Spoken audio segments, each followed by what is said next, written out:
AOC said that woke 1.0 was so crazy, like, oh yeah, we went too far, which means there's woke 2.0. And you cover film, things like this quite a bit. I mean, I watch your stuff all the time. Are you seeing that play out? Hobbies unite and politics divides. So the two things are mutually exclusive. And when they infect, because that's what it is, leftism is a disease of the mind. And so when they infect stuff like this, they ruin it. So we actually have a guest coming up. And here's the thing. I've watched his videos for a long time. It was actually shown to me by my brother a while ago. And I remember thinking, hey, you know what? I think this guy is inherently more right-leaning. But I never, I see this quite a bit online, and I never want to pull them out of the closet like what happened with the Hodge twins at one period in time where the one brother found out the other brother voted for Mitt Romney. They got into a physical fight. I was like, okay. So I want to avoid that. But now he's waded into some of these social issues. And I don't want to mischaracterize him, but he's great. If you want to deep dive on some historical videos on his channel, it's Metatron YT on YouTube and Pure Metatron on X. Please welcome to the show. I'm very excited. Mr. Metatron. Metatron, how are you, sir? Can you see me? Can you hear me? Yes, I can see you. I can hear you. Thank you so much for having me on, Stephen. I'm so glad to have you on. And I apologize. Early on the show, I said you were Greek, and then they informed me that you're not. You're a Guinea. That's exactly. I don't know where I got that you were. Probably because so many of your videos, center around history, and there have been so many inaccurate adaptations, maybe of Greek mythology, things like. Do you think maybe that's why? Because you seem to cover a lot of the Greek stuff, and usually Italians and Greeks don't get along that well. No, we love each other. Una faccia, una razza is what we say. One face, one race. Particularly because I'm from down south. I'm from Sicily, so the very, very Greek, if you will. And also because, one of the reasons why I talk about ancient Greece is because of all the LGBTQ propaganda stuff. So that's a very interesting one, because you've touched on this probably better than anyone I've seen. And let me just ask you, well, first, a couple of questions. You started off as a history guy. On YouTube. And like I said, a lot of that, and I think a lot of people have misconceptions about, they're like, well, the Greeks were super gay. It's like, well, yeah, they'd have like a boy on the side, but they still didn't have gay marriage. They'd be like, well, you do that as like a power move. You don't marry him. Come on, we're not absurd. How has that morphed into what you're doing now? Because you still do history, but like I said, I never want to mischaracterize you. I know you've waded into more culture politics too. Yeah. No, yeah, for sure. So it started 12 years ago, mostly history and language, because before doing YouTube, I was a teacher in high school, worked through the EU funds of university and research, itinerant. So I would go to Sardinia, Sicily, north of Italy, south of Italy. But then what I would do is that because history is my passion, then after teaching foreign language acquisition, I have a degree in Japanese, minor in Mandarin. Then, after school, I would come home and be like, hey, what did the Romans, Imperial Rome, Western civilization, the glory of, the medieval period and all that. And so I started making videos about it. And then people started asking questions, not just about the helmet, the armor, the shield, but were the ancient Egyptians black? And I would say, no. Were the Greeks black? No. What about, were they all gay? No. And so Transgender Viking, I don't know if you heard about that one. We can talk about it if you want. Yes. I started answering questions, which means I got hated by the left. So they started calling me a bigot. I'm a proud bigot, by the way, very proud bigot. Yeah, good for you. Make sure we're clear. And so all of that counterattack, I started weighing more on the culture war, always in connection to history, right? Until 1 year ago. 1 year ago, Charlie Kirk dies, I explode. Yeah. So I started making hit pieces on Hassan Pike, Destiny, and all these people. And I removed my channel policy, which used to be, I only talk politics when in connection to history. So they asked me about the Vikings, they asked me about the Greeks, the Romans, medieval, whatever. Now I don't. Now I'll talk about whatever, because someone has to do it. And in the educational sphere, they are terrified of being called buzzwords. Yeah. And so here we are. Do you think a part of it is you also realize that, well, right now you're living history? This is that fracturing of, if you're going to talk about, empire, the United States, this is sort of that era. And we're seeing the fractures right now. So you felt like it was necessary to take a side? Yeah, also because I have an invested interest. I'm a father, I have a son. He is American because, I live in the US. I entered legally through the proper channel as anyone should, with a little bit of morality and respect for this great country. And my wife is American, my son is American, and I want him to live in a society that doesn't judge him for his skin, with this anti-white rhetoric that we've got everywhere that I've addressed a few times, which is absolute nonsense. Yeah. And so, yeah, there's that. I thought you were going to say judge him for his skin, like being half black because you're Sicilian, and we all know how that goes. But, I mean, come on. There's somewhere down. If you do 23andMe, you're like, there's this guy behind your woodshed. But let me ask you this. I want to rapid fire, because I remember a few that really stuck out. I want to get to Viking Barbie. Please. Cleopatra, when that happened, that was a big controversy. Was Cleopatra black? No. Documentary. They turned the entire family black, not just her. One of the most inbred families that kept as genetically pure as much as they could. In fact, inbred. They would not touch. No, yeah, they turned everyone black. It was insane. Yeah, everyone was black. By the way, did you ever see Rome on HBO that predated Yes. Game of Thrones?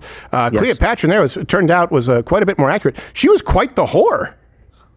I mean, politically, I would say. Yeah, I mean, she had with a political spin. Let me ask you this: is this true? Because I know that, as I understand it, it's not. But there was a rumor for a very long time that she would have a gourd of bees and use it as a vibrator. And I understand that's not true, but there were sort of Egyptian sex objects that they used. Yeah, I mean, I'm not specialized in Egyptian sex toys, but come on, since when? You're no Italian. You're supposed to be a lover. Let me ask you about. Okay, you mentioned Transgender Viking. That's one that maybe some people here aren't familiar with. Yeah, no, that was insane. Because again, I have a team, and which people, very capable researchers, to help me out with the history. And the thing is that there was this story pushed by the left, where they were saying that they found these bones, and the bones were, well, female, not that they would use that word, female bones, and then next to shields and axes. So, of course, what would you think? What's first thing come to your mind is that like an actual shield maiden? Is that real? No, they say, no, it's a transgender man, meaning a woman, a female who identifies as a man. They start pushing this idea. It's complete nonsense. We look into it. And my team and I were like amazed. Okay, so basically they mixed the bones with the funerary kits. No one knows. This is said on the museum page. Mm-hmm. All you need is a click, not a deep analysis. They mix the bones. We don't know if the bones belong to that funerary kit. So the whole story they spun about transgender Vikings, which is nonsense, there was no such a thing, was based on nothing. And it's thin air, but that's what it is. Yeah, and you see that a lot too. You'll see it, for example, like when they go two-spirited. They'll go, there are many Native American communities that, and really the term was invented only a few decades ago, but you also find some people that are like, oh, okay, he's a little light in the loafers, I guess we'll tolerate him. But the idea that society was based around countless genders, there are no examples of that actually being the case, even if there are outliers. But they present it as, see, this was the norm. We're the first people to not get it. Yes. Yeah. No, it's complete insanity, and it's propaganda. It's what it is. And you have to stand up for it, because now it used to be just a bunch of woke nonsense, but now it's in academia and it's systematic. Well, I was going to ask you about that, because you mentioned at the museum how you're only one click away. We saw what I believe was Donald Trump on the Smithsonian. How much do you see this, as being a history professor? Do you see it in the institutions where they completely disregard accuracy in order to push an agenda? Because it seems unbelievably rampant now. Yeah, and it's basically a copycat of what happened in the 20th century with totalitarian regimes, because that's what they did. The Nazis did it. The fascists in Italy did it. It was a thing, not to mention USSR, communist, Stalin, whatever. They take control of the educational system, because that way they can make sure they can breed a new solid voting bloc. This is what it is. Yeah. So while they are propagandizing everything, and you really think about it, how can we use the same term, university graduate, someone with a degree, when it comes to someone with hard science background, someone who can engineer the transistors of a chip and send people to space, and someone with a degree in gender ideology? Right. Well, I think... go ahead. Sorry. No, I'm just saying the first one helps with the betterment of our species. The second one is parasitic in nature, and it's only a way to become a vector of propaganda. Is what it is. Well, and it's interesting that you say that, because I think the primary difference too, and this gives us a path forward. You look at fascists in Italy or USSR. By the way, it's a different form of authoritarianism, or the Nazis. Yep. People look at it historically and go, okay, those who had political power, meaning you're the president, you're the prime minister, you're the supreme ruler, right? They used history as a form of propaganda. Whereas in the United States, they'll go, hey, Donald Trump is president, so that can't happen. They don't understand that it's about seizing institutions, and this is the failure of conservatives, of the right, where we have allowed subversives like the left and the Marxists to seize power of institutions. So it's actually at odds with our society. It's not propaganda for those in political power. It's propaganda for those who fought this long, slow march. Absolutely. And then you see situations. I don't understand how someone like Assam Piker is invited and given a microphone to, regardless of the rhetoric he has pushed. And by the way, can we talk about this freaking Mao Zedong cosplay that I heard you mention a second ago? Yes. So I got to say it, I'm sorry. In China, they have Mao Zedong. Here we've got Mao Zedong. Yes. This absolute clown. I know. Also, you don't get to dress like Mao Zedong when you have $2,000 glasses and completely unnecessary jewelry. You don't get to be like, look, by the way, I always say this, Casio keeps time just as well. You don't get to claim to be a socialist when you have rings and a necklace and an expensive watch. These are just like you can't claim to be an environmentalist if you have a fragrance. Completely unnecessary. You just want a few more bucks. That's it. You're a hypocrite, but not just a hypocrite. You don't believe what you're saying. That's, for me, the litmus test. I would say, and you might think I'm extreme, I don't know, denaturalize and deport him and his uncle with the bestiality statements, if you remember. Yes, I do. I've got it saved. I saved because people tell me, no, it didn't happen. I have it saved. I have the clip. And I show it periodically.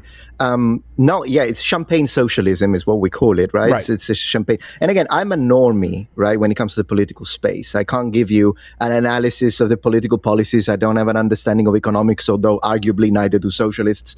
The reality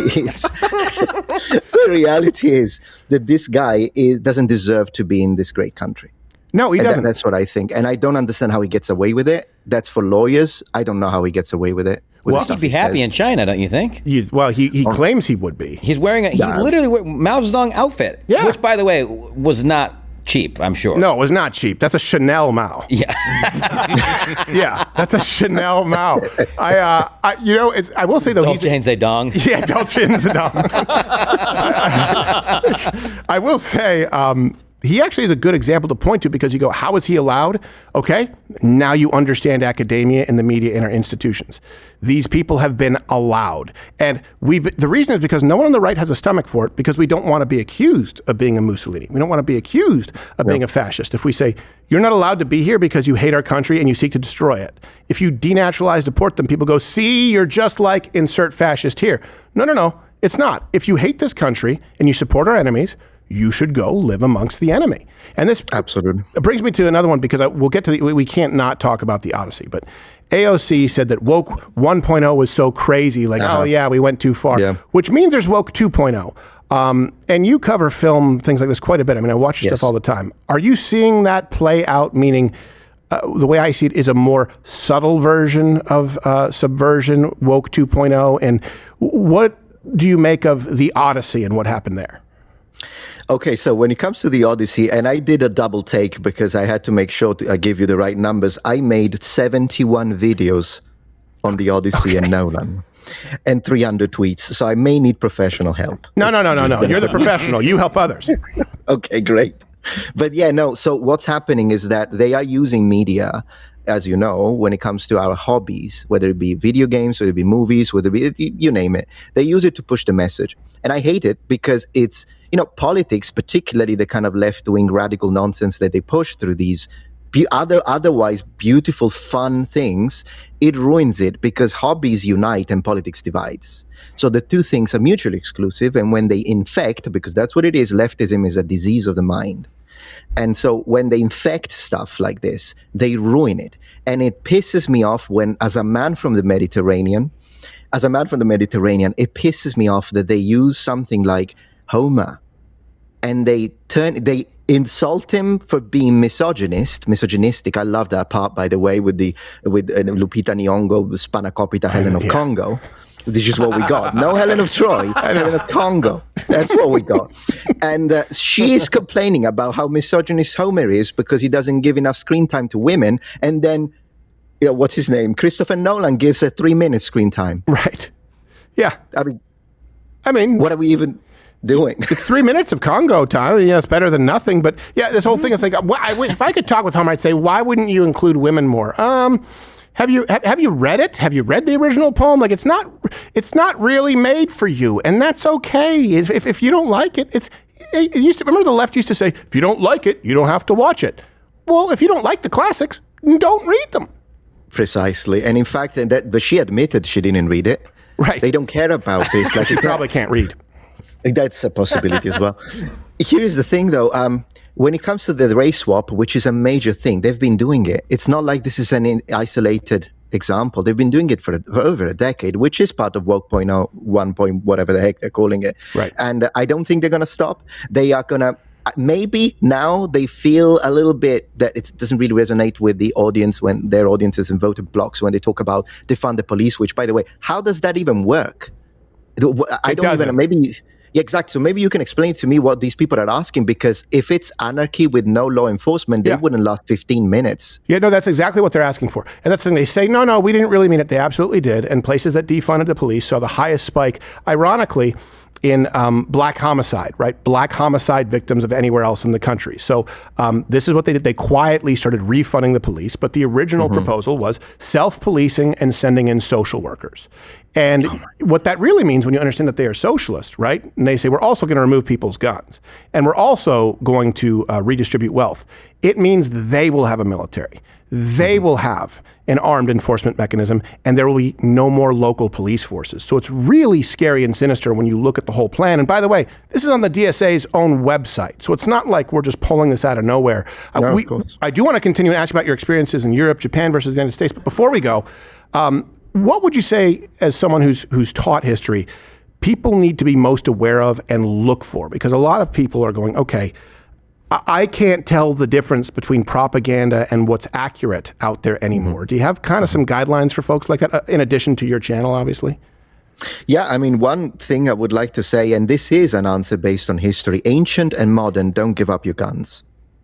And the reason why I say that is look at Europe now, which really, really kills me inside as a European to see what's happening there. And when you look at, for example, the UK and someone like Sir Keir Starmer, peace may never be upon him, in the United Caliphate.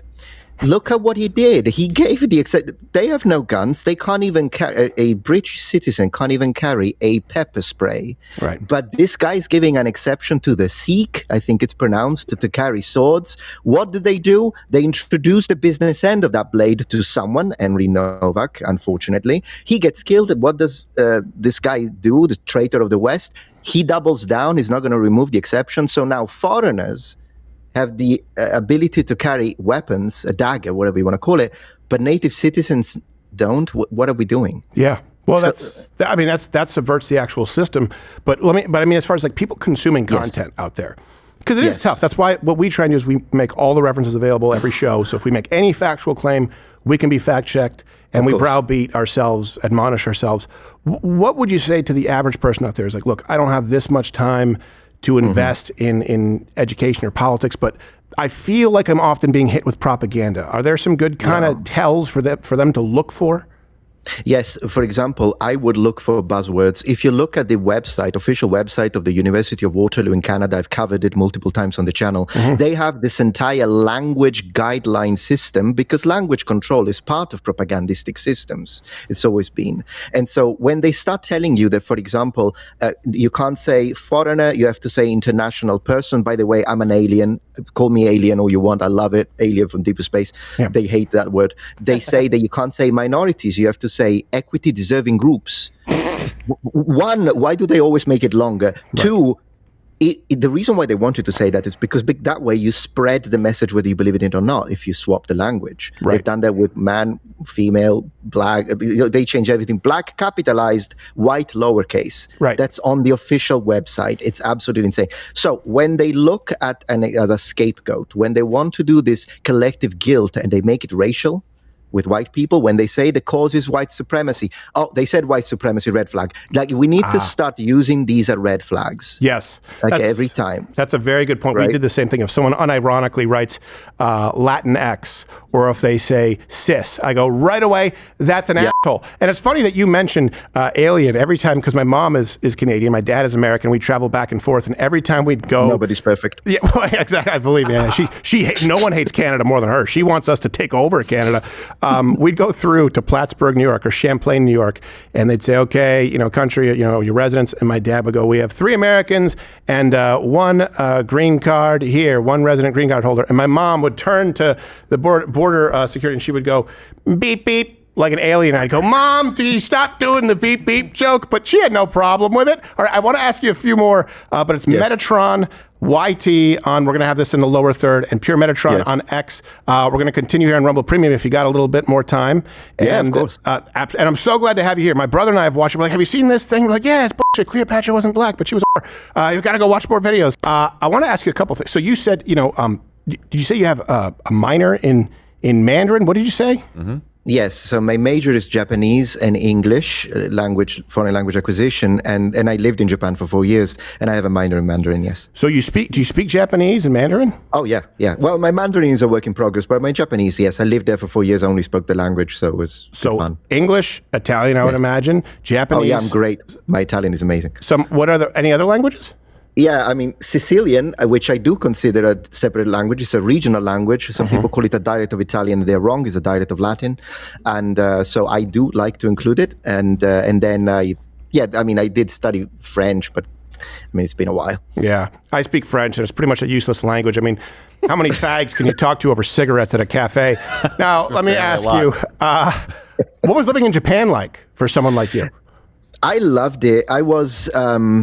I really liked it. I was part of the workforce there. I worked a lot. I was doing multiple jobs. And mostly the reason why I was there is because I really wanted to get to fluency. And to reach fluency in another language, at one point, it's good to move to the country where they speak that language.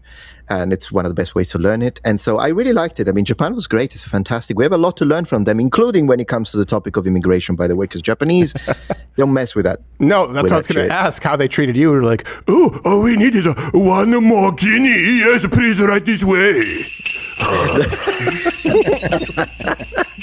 That's a good impression. No, they loved me. They loved me because my skin is white. Yeah, I was going to say, we run them like, I used to follow Pride Fighting Championships. Those were huge in Japan, pre-UFC, way bigger. Yep. And Bob Sapp was this monster, big, giant black guy. And they literally had commercials with him eating, double fisting bananas. Like, she didn't get enough. Fight the man. And you're just like, they don't care. That one.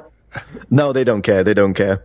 And no, but the Japanese are great. Plus, when you speak the language, you connect more easily with people. This kind of works with all people in general. Yeah. Well, they're also I think they're respectful people, obviously, but they're probably pretty appreciative that you are going there and learning their language. But once it got to 3% immigration numbers there, they were like, oh, something must be done. They were like, absolutely not. 3% was a bridge too far. So that's Europe could learn a thing or two. Let me ask you, the biggest difference between Europe and the United States, and how long have you been stateside versus being in Europe? So in America, it's been now, I believe, 3 years probably. And I actually passed my citizenship test. Oh, congratulations. Just recently. So I'm very, very happy about that. And I think here is one thing I want to say and then get back immediately to your question. But the reason why I think I had a very positive experience in Japan, I'm having a very positive experience here. I lived in 3 different continents, is because I always did it from the perspective of respect. You move to a country, you do it through the proper channels, you respect the culture, you understand you are the different one. You learn the language. So people come here, don't even speak English. What are you doing? Trump is absolutely right. We speak English here. He's correct. Yeah. And so it's just how it is. You offer some elements of your culture. For instance, food, Italian, come on. Yeah. But you guys got to corner on that. Yeah, but you have to be mindful of the fact that this is the culture, the dominant culture. You have to integrate. Don't break the law, follow the laws. It's a simple concept, really, if you think about it. Yeah. Assimilation. Yeah. And then we take Italian food and then we just like add a lot more cheese and sauce. And we're like, bang. And salt. That's one thing too. I will say food-wise, being raised in Canada, French Canada, American food is often too salted and too sweet, very often to me. We have great food here, don't get me wrong. But I love it, yeah. But it can be there's always a little more salt and a little more sweet because of Americans' palates. Outside of that, what would you say is the biggest difference, Europe, the United States? Bigger difference between Europe and the United States? I guess I'm not surrounded by Muslims. And then...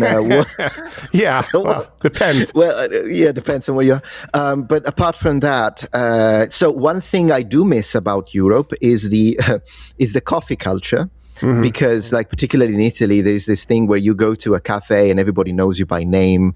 Of course, my name is Raffaello. That's my name.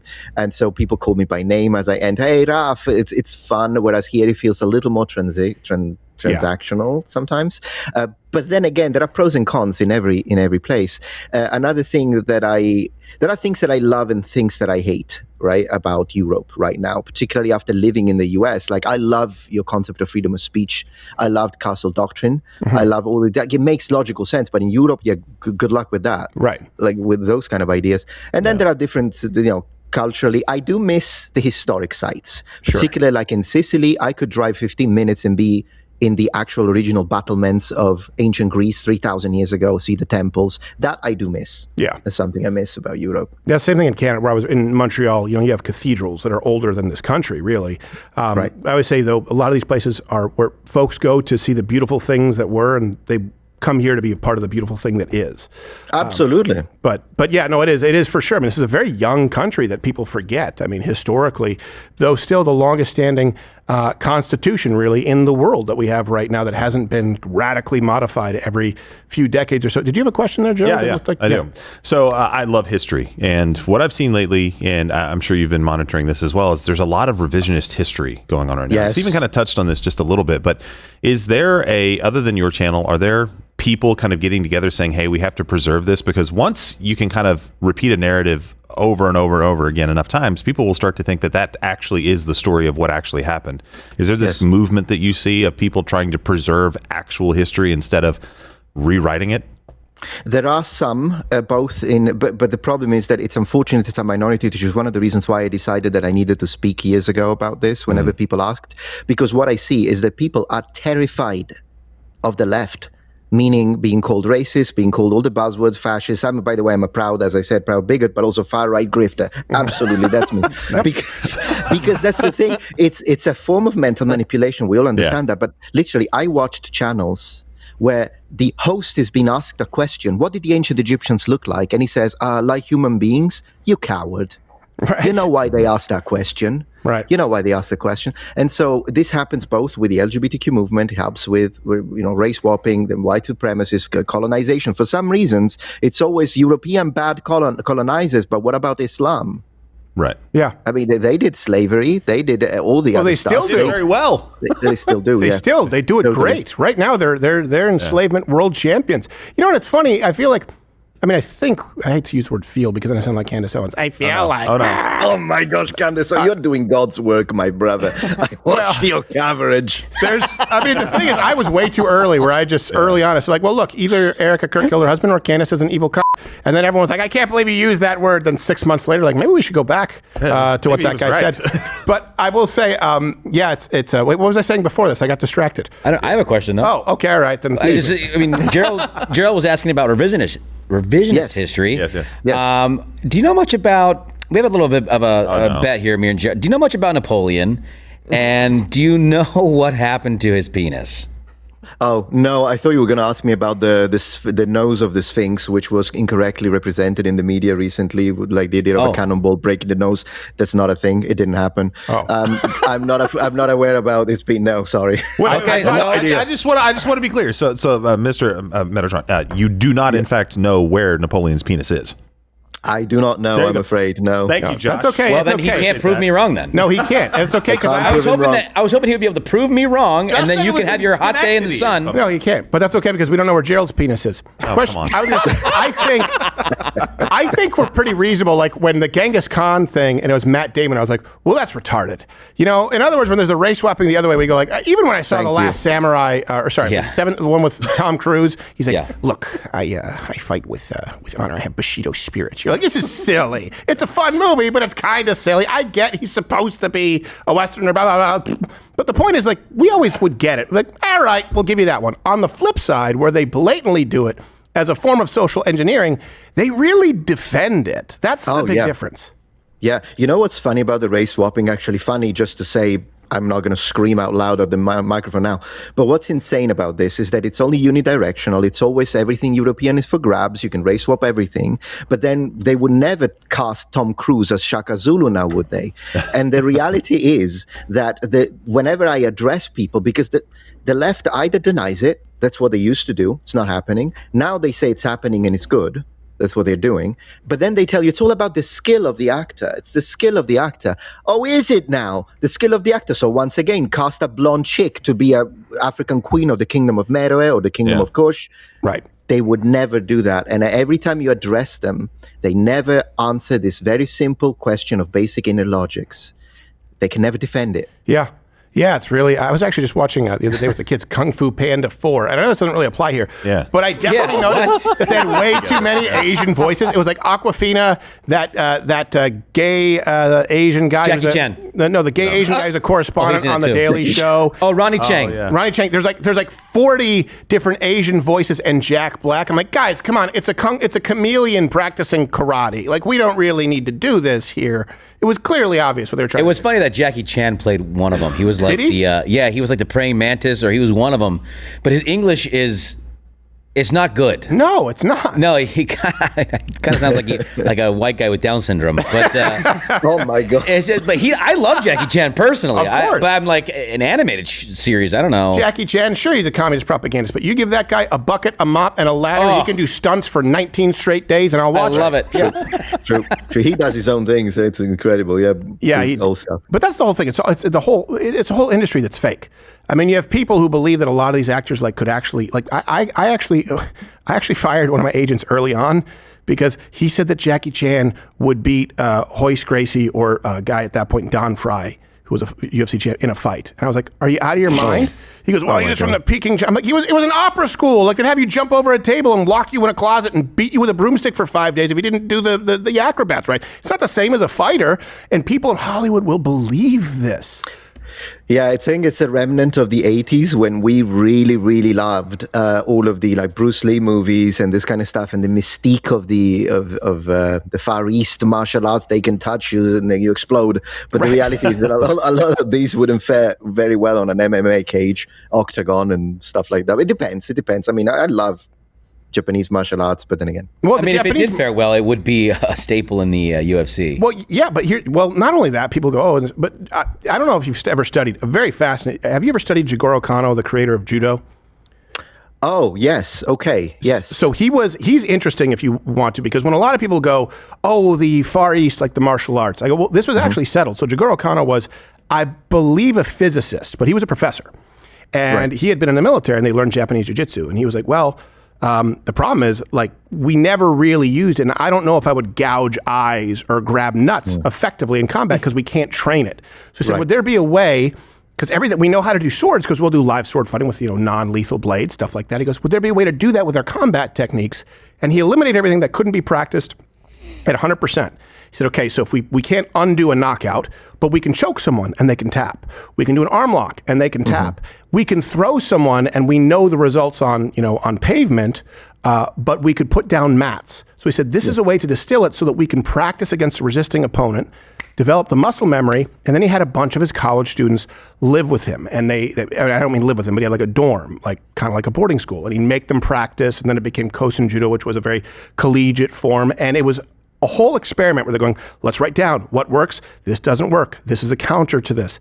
And people go, oh, it's just a sport. Well, it was a sport to actually focus on the most effective techniques while still being able to train the next day. So it was really a scientist's approach to martial arts.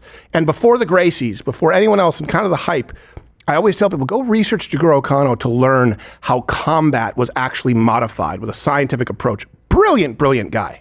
Oh, yeah, for sure. The modification, it's interesting because there is one style of karate that I think is really legit, and it's Kyokushinkai. Yes, it is. It's full contact, right? And in fact, Gary O'Neill who is a Kyokushin guy, did really well in the MMA department. So did George St. Pierre. Style. Yeah, there we go. George St. Pierre, he said that his wrestling was so effective because Kyokushin was a lot of coming in and out.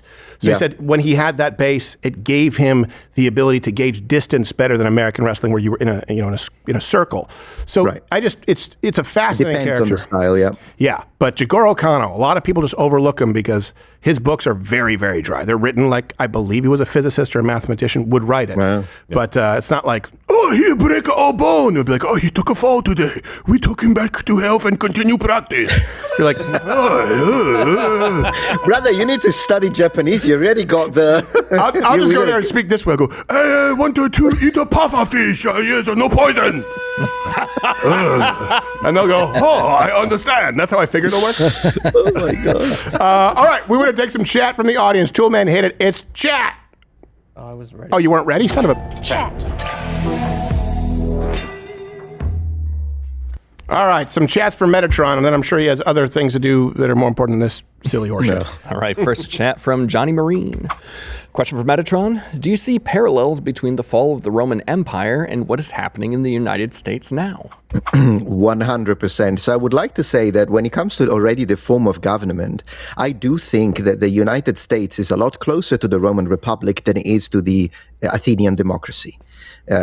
For the way the system functions. With that being said, yes, because the Roman Empire fell for a multitude of reasons. The most popular one is the gays. That's one of the things that is pushed often. But the reality is corruption, inner corruption, and the inability to have secure borders with foreign invasions. So these two things are very important, which is why I love the idea of the wall down south. Yeah. And I think that in 2028, we need to do another wall up in the north. So we wall the whole thing. And you know what we should call it? The Romans called it Hadrian's Wall when they wanted to block Britain with the Scots and they didn't want to deal with the Caledonis, the name of the people. Yeah, we could do that in Canada for Canada and call it Marco Rubio's Wall. There you go. Very nice. Yeah, I absolutely would love it. People don't realize how much and here's the thing. If you don't have a wall on the northern border, you just displaced because people can travel to Canada very easily and come through. I accidentally would go to upstate New York and back and forth sometimes. Like it's very, very easy to do. So no, it's a very interesting point because you'll get some people. But seriously, the strong border,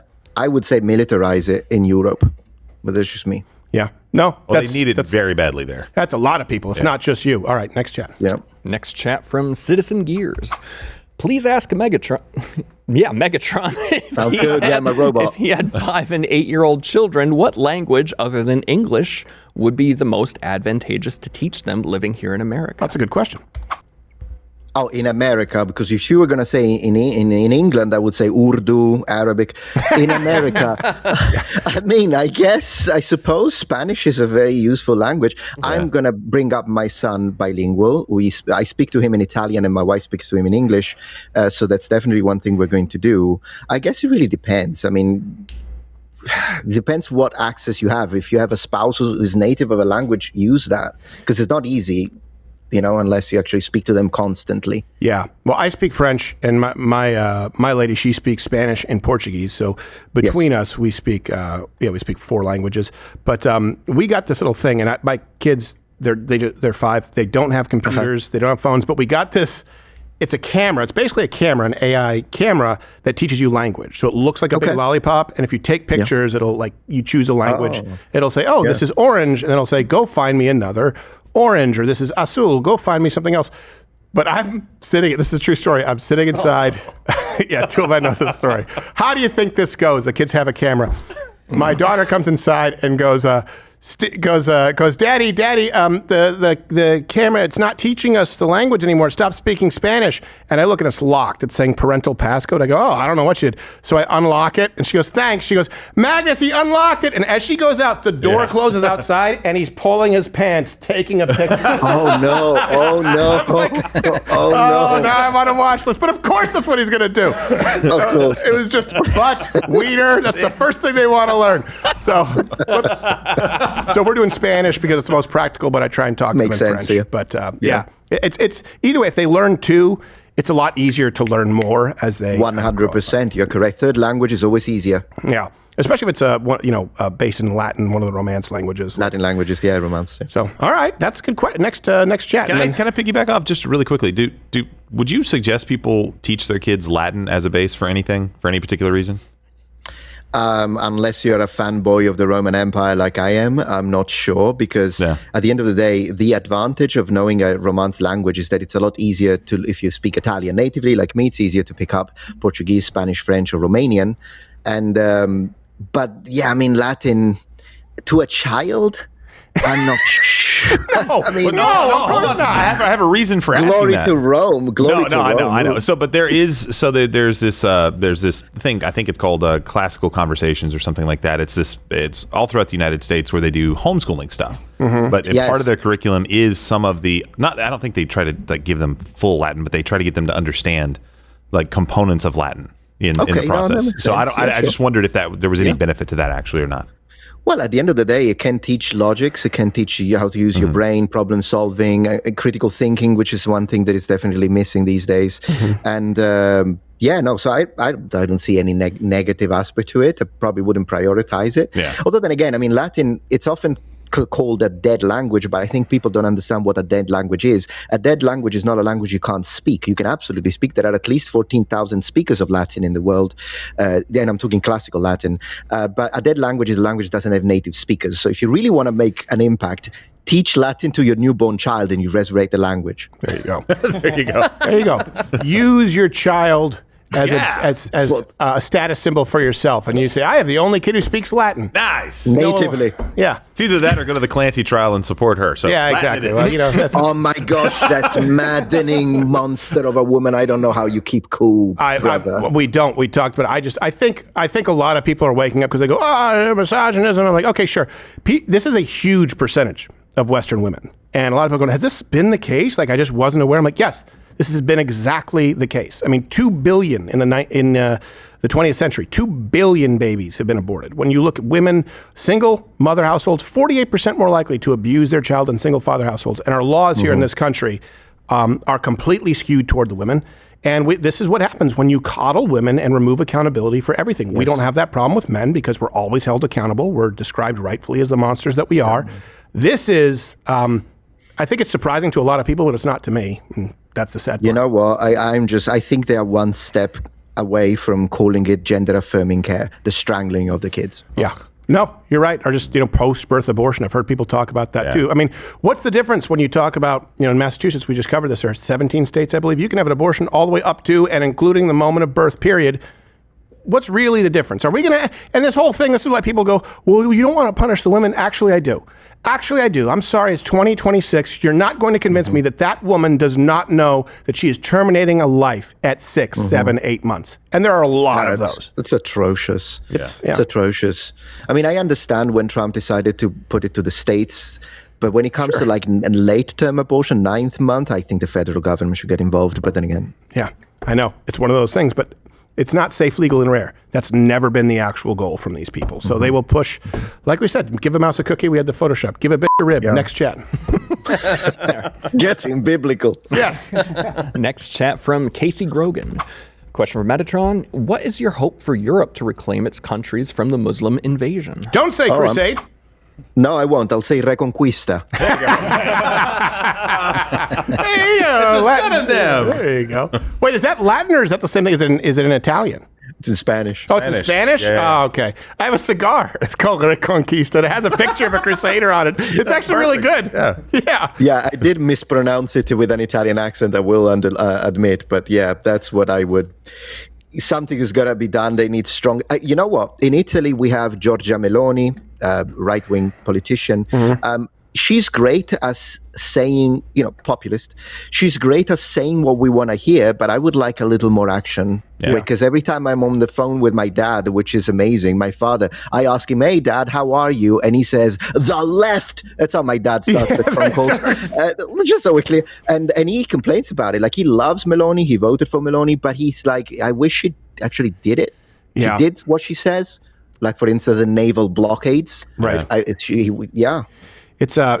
really tough. It's just a lot of people don't have the stomach for it, especially in Italy, because they're probably really gun shy. Like, oh, we don't want to be accused of being Mussolini. That's probably in the back of their mind. And I guess, Giovanni Gentile, all that. I mean, I was just on Piers Morgan last week, and I was talking to him. He said, are you a fascist? I said, no. I did a video historically why fascism existed, and said it was a response to socialism. I even went out of my way to say fascism bad. But then at the end of the day, I said, yeah, but you know what? If it was a choice to vote for President Mamdani or Pinochet, I would vote Pinochet. And he goes, and then later he said, oh, you know how you said that earlier? Do you want to rethink it, and do you still think you would? And I said, I did, and I do. It doesn't mean that I like him. I'm just saying, you guys need to, what do you think Mamdani will do if he has the option? And that's why someone like a Pinochet exists. We need to acknowledge especially in South America, where you either have communist guerrillas or you have a strong man who comes in and ousts them, and then there's corruption, and it's a cycle. But we don't I never learned about Stalin in school, going back to history. I never learned about Mao, Pol Pot. He said, I feel like you're letting Hitler off the hook. I'm like, everyone knows Hitler's bad. I know Hitler's bad, but I never learned about any of this in school when the death count isn't even close. And that to me is a travesty. The communists get away with it. I don't know why. There has to be a reason. Maybe it's historical. Maybe it's because, the Soviets did help against Hitler. I don't know what it is, but they do get away even though their numbers are higher. Yes. The number of people who died in the gulags, when you look at it, it's higher. So in theory, it should be worse than Hitler. That's how we should consider it. Also because, he also took out his own people. Stalin was like taking out anything. Right. Anything that breathed. And he thought that the way you breathe is not proletariat and whatnot. Yeah. And yet people cosplay as him these days. And then same with Mao. The number of the millions that died is insane. And the low one would be 30. You could. So no, I understand. 80. I think your point is a point of, and correct me if I'm wrong, but it's a point of like lesser evil. Because at the end of the day, of course, a totalitarian regime is terrible, fascism and whatnot. But I think it would be preferable over an Islamic theocracy. Well, not even lesser evil. In that case, I'm just saying we learn about, and by the way, Pinochet wasn't, we use the broad term fascism because it really means anything the left doesn't like.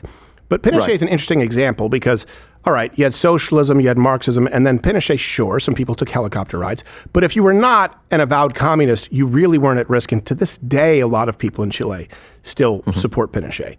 And it's because he wasn't a tyrant. Was there corruption? Sure. Was there corruption before him? Yeah. Yes. But the point is, we learn about fascism, and we don't learn. Fascism is usually a response, and we never learn what leads up to it. And it's often just as, if not significantly more evil, and they just skim past it. So that was why we went through those examples, like even in Spain, and that's the one example, right, socialists try to point to as a success. Like, oh, what about Catalonia? Oh, it's like you're talking about something that lasted for like 3 years, anarcho-syndicalism, which, by the way, still killed a lot of people, and then the Soviets crushed it all anyway. That's what you're reaching for. So they constantly try and pick and choose. And Mussolini was a socialist. Right. His upbringing was socialist. Yeah. So, Exactly. I just grant the premise for the sake of argument. Like, okay, let's say socialist wasn't in the name for the Nazis. Let's go with all of the other stuff. And they never want to acknowledge it. Final chat for Metatron, because I don't want to keep him too long, and I appreciate you've been generous, sir. No, thank you. All right. Final chat from Brower Bernard 07. My college professor is teaching pre-Civ 1600s, Romans, Greeks, Egypt, and says we can see white supremacy and Nazi linked to it today. So how to distinguish his propaganda? Oh, my God. Oh, goodness gracious. I don't even know where to start with that. This is not uncommon. That's the point, right? They flood the zone. Yeah, it shouldn't even be. So these are people who should be not only fired because they betrayed public trust when they push that kind of nonsense, particularly classical antiquity. Seriously, white supremacy in classical antiquity. This is absolutely insane. It's insanity. But they should be stripped of their PhDs and whatever the heck, because they're just pushing lies. That's what it is. How could they even make the case? Do they? So what was it again? Can you read it again? Because there is something that. If you don't mind. Sure. My college professor is teaching pre-Civ 1600s, Romans, Greeks, Egypt, and says we can see white supremacy and Nazi linked to it today. So how to distinguish his propaganda? Maybe one thing he's trying to say is the way, for example, and again, Nazi, but let's look at the fascists in Italy, how they were trying to connect to Imperial Rome, which was part of the propaganda. In fact, the fascist salute, in theory, was connected to the Roman salute, but that's actually a myth because the Romans didn't even do that. So it's not even a thing. Sometimes they even use statues like the Augusto di Prima Porta. I don't know if you saw that. It's Emperor Augustus, the big statue when he's lifting his arm like this. Right. And watch the Redditors clip me doing this, by the way. Right. And the arm is not even original. The original arm, he was holding a spear, business end to the ground. So... but they use it to do that. Maybe because sometimes regimes will use history and say like, oh, we are like the Roman Empire type of thing. But then again, this idea of ancient Romans connected, it's nonsense, because then if that's the way you're going to look at it, that you can't do any history because anyone can connect to anything. That's true. I'm sure that Hitler liked to paint. And you know what? Right. Sometimes I like to paint. But gosh, I don't want to kill 6 million Jews. I do like dogs. I do like dogs, and I don't want to kill 6 million Jews. I hope that's clear. It's yeah. No, but that's what they'll just It's weird to me to paint by numbers to paint the swastika. Well, it's hard for me because I don't see lines very well. With maybe the Indian one, the Indian one. Maybe. Yeah, exactly. That's a more peaceful symbol. No, they all had their own. And by the way, all these leaders were flawed. You know how Cleopatra, her answer to most problems were, "Are you going to finish that opium?" And like, Cleopatra, we'll just have your 2-year-old brother run shit. Metatron. Let's make a child. With Julius Caesar. Yeah, let's put him in charge. Where's the best place for people to find you, brother? And I really appreciate it as a genuine fan of what you do. I really appreciate a mutual feeling, by the way. Thank you so much for having me here, rumble a little bit and talk. So Metatron on YouTube is the main channel. And then, of course, pure Metatron on X if you really want to see me go nuts. And then I would say on Rumble, I have a real Metatron as well. And I guess that would do it. Absolutely. All right. Well, we'll have you back. And if ever you're around where we are, we'll have you in studio doing Ash Wednesday. But I'm not going to smoke any of those shitty little Italian Toscanos. Those are the worst cigars in the world. That's fine. We'll give you good wine then. All right. There you go. There you go. It all evens out. Metatron, ladies and gentlemen, thank you so much, sir. Thank you. Oh, you're still here, which is a miracle in the age of Instagram and shorts. I think you have some shorts up there. You have an attention span that is longer than that of a fruit gnat. So thank you. I'm glad you probably would like it a lot more if you actually head over and subscribe on Rumble. I'm live there 5 days a week, 11 a.m. Eastern, where free speech is still alive. Go to Rumble. Get off the social media ghetto that is YouTube, with a lot of homosexual activity here on YouTube. There may be some on Rumble, but I haven't seen it.